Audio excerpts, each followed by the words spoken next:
Hello friends, তোমরা সবাই কেমন আছো? আমার চ্যানেলে তোমাদের সকলকে স্বাগতম। যারা নতুন সাবস্ক্রাইবার আছো তারা যদি আমার এই ভিডিওটা দেখতে পাও তাদেরও অনেক অনেক স্বাগতম আমার চ্যানেলে। তো সকাল সকাল ঘুম থেকে উঠে নিয়ে সমস্ত কাজ কমপ্লিট করে ঘরে এসে গেছি বিছানা গুছোতে কিন্তু বেশ টাইম লাগে। যারা গোছাও তারা তো জানো। আর মেয়েদের কাজ তো বিছানো গোছানো, আবার রাতের বেলা বিছানা রেডি করা। যদি কোনো ছেলেকে বলা হয়, মানে ধরো আমি আমার বরকে বলছি যে মশারিটা টাঙাও, তো আমার বর বলবে আমি কি মশারি টাঙানোর জন্যই এসেছি? তো এই শুনতে শুনতে আমাদের জীবন শেষ হয়ে যায় মেয়েদেরকে। সেই ছোটোবেলায় যখন মশারি টাঙানো শিখেছি সেই দিন থেকে মশারি টাঙাতে শুরু করেছি। আর যেদিন হয়তো শেষ হবে সেদিনকেই মশারি টাঙানোটা বন্ধ করব। তো এইভাবেই দিনটা যায়। মাকে তাই বলি যে মা দেখো, এই যে জীবনে কাজটা শুরু করেছি কবে যে শেষ করব তার ঠিক নেই। মা বলছে হ্যাঁ একদমই ঠিক বলেছিস। তো বিছানা কমপ্লিট করে নিলাম। বিছানাটা পরিষ্কার পরিচ্ছন্ন থাকলে কিন্তু মনটাও ফ্রেশ লাগে। আর ওখানে যে জামা কাপড়গুলো রাখলাম সেগুলোকে কাচা হবে। তো এবার বাইরে এসছি। বাইরে এখন 8:30 বাজে। তো রোদটা দেখেছো তো, বেশ কয়েকদিনের মধ্যে এতটা পরিমাণ গরম পড়ে গেল কী আর বলবো। ফ্যান চালাতে হচ্ছে।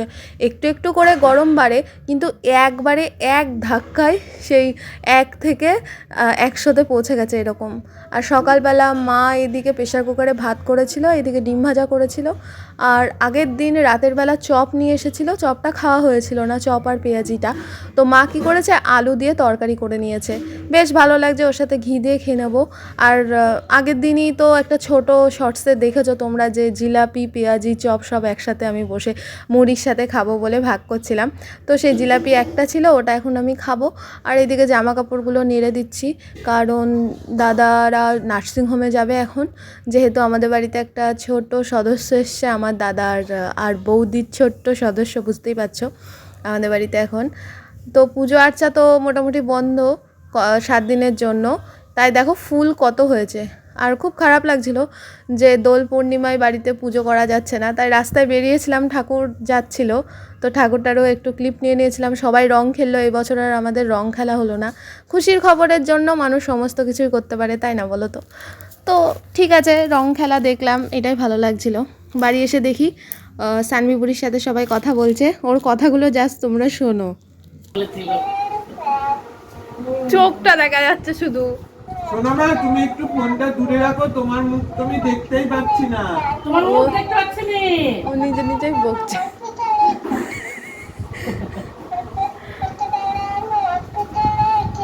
হ্যাঁ জানি তো, তুমি ছোটবেলায় হসপিটালে ছিলে। তোমার মুখখান দেখতে পাচ্ছি না। আমিও হসপিটালে আছি, ছোট হয়ে যাব। ও নিজে নিজে। তো ওর সাথে কথা বললাম, আরো বাদবাকি যে কাজগুলো ছিল সমস্ত কিছু তো ক্লিপ নেওয়া সম্ভব নয়। তো মোটামুটি যেগুলো পারি সেগুলোরই ক্লিপ নেওয়ার চেষ্টা করি। তো এখানে একটু শুয়ে আছি, ভাবছি একটু মোবাইল ঘাঁটবো।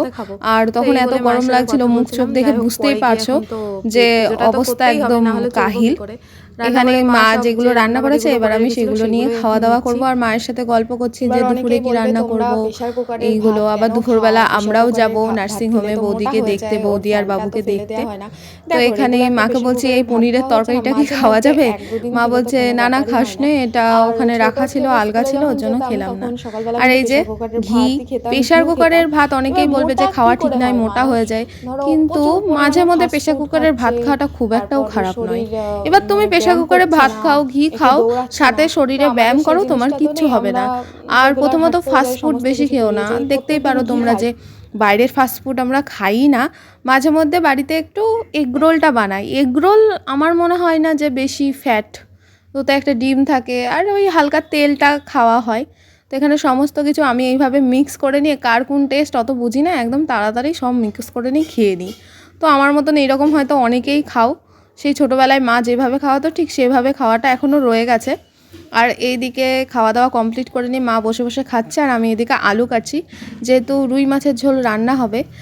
আমি রান্না করতে পারি, এবার মা আর আমি মিলে করছি। যেহেতু মায়ের হাতের রান্নার টেস্টটা অনেকটা সুন্দর, তার জন্য মাই করে, আর আমি এদিকে উপরে দাঁড়িয়ে দাঁড়িয়ে হেল্পার, মানে মাছ ভাজি। তারপর মা ধরো মশলাটা বেটে দিল, কতটা পরিমাণ বেটে দিল সেইটা দিয়ে দিলাম। আবার লবণ হলুদ, লবণটা ম্যাক্সিমামটা মারকে দেখিয়ে নিই, কারণ আমি যে রান্নাটা করি সে রান্নাটা না লবণ কম হয়। আবার মাকে বলি যে মা লবণ কমে রান্নাটাই কিন্তু ভালো, যদি লবণ বেশি হয় লবণ পোড়া খাওয়ার থেকে লবণ কম দিয়ে রান্না করাটা অনেক ভালো। মা বলে হ্যাঁ ঠিকই করিস। এখানে লবণ হলুদ দিয়ে আলুটাকে ভাজছি। ওই রান্নার ক্লিপটা সেদিনকে আর নিইনি, যেহেতু হুটোবাটি ছিল। টুকটুক করে রান্নাটা কমপ্লিট করে নিচ্ছে। রান্না করতে বেশ ভালোই লাগে, তবু এই গরম চলে আসলো এবার কিন্তু খুবই কষ্ট হবে। মাছের ঝোলের সাথে রান্না করা হবে মোচা।